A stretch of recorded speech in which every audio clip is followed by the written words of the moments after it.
Hello, my name is Ryan, and today I am going to show you how to play Unrest. This is a two-player asymmetric game that pits good versus evil. Alright, this is published by Pandasaurus. It is designed by Brendan Hansen with art by Joe Ross, and it takes around 10 to 20 minutes to play.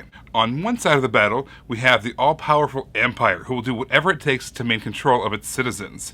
On the other side of the struggle, we have the rebellious Rebellion, who are crafty in attempting to topple the regime. Rebel versus Empire? Sounds familiar. Alright, let's get into the components. There are 5 city district tokens, and they are what the two sides are fighting over. They are currently in the Empire's control, but if the rebels can regain control of 3 out of the 5 districts before the end of the game, they win. Otherwise, the Empire wins. The rebels have 24 cards they are using to try to fulfill various missions.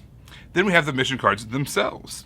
These have certain parameters the rebels are trying to achieve to win over the district.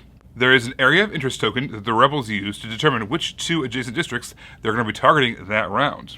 The Empire has 4 really nice poker chip style tokens that they're going to use in an attempt to thwart the rebels. And finally, each side is going to get a reference card to help remind them of their various symbols, the turn flow, and what their opponent is capable of. Alright, now let's talk about the setup. This is a pretty easy setup. First thing you need to do is you need to figure out who is going to be on what side of the conflict. Alright, give the player that's going to be playing as the Empire the 4 Empire tokens. Shuffle the Rebel deck and give it to the Rebel player, and have them draw 5 cards. Also give them the Area of Interest token as well. Each player is going to get their reference card, and then you're going to place the 5 district tokens between the players. Lastly, we're going to prepare the missions for this game. The Revolution mission card is available in every game of Unrest. Then what you're going to do is you're going to take the remaining 10 missions, shuffle them up, randomly select 3 of them that are going to be available for the rest of the game. These mission cards are placed near the districts, and they are what the rebel side will be using in an attempt to gain control of the districts. All the other ones that were not used can go back into the box. If any one of the districts ever meets any one of the conditions of the mission cards, they're going to win over that district. And now we're going to get into the gameplay.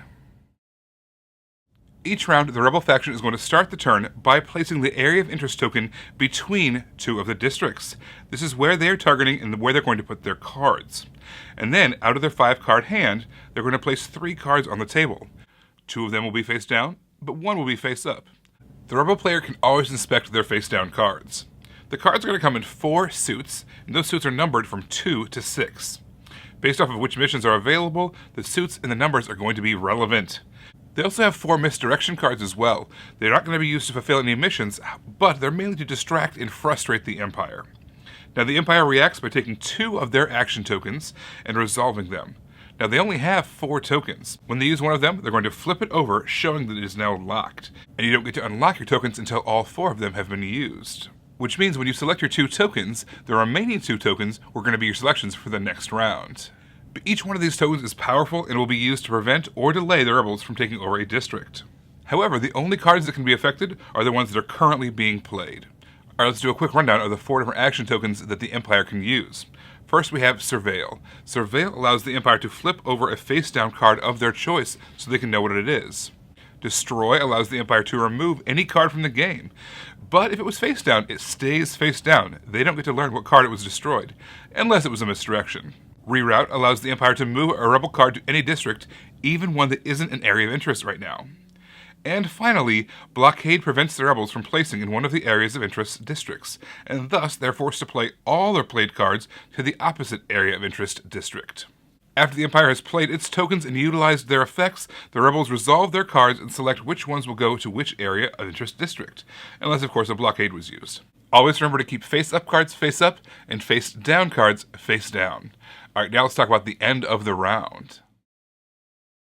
The first thing we're going to do is we are going to see if any of the districts have met the conditions of any of the mission cards. If so, the rebel player reveals as many cards as is necessary to prove that they have met the condition. In this scenario, the rebel player has put 8 or more value worth of the orange suit, known as Upheaval, in the Ministry of Peace district, and therefore they have accomplished the Civil Disobedience mission card. You're going to flip that district over and remove it, along with all the cards that have been placed there from the game. But remember, we're going to keep all the face-up cards face up, and all the face-down cards face down. But as always, the rebel player can inspect the face-down cards so they can kind of see what cards have already been played.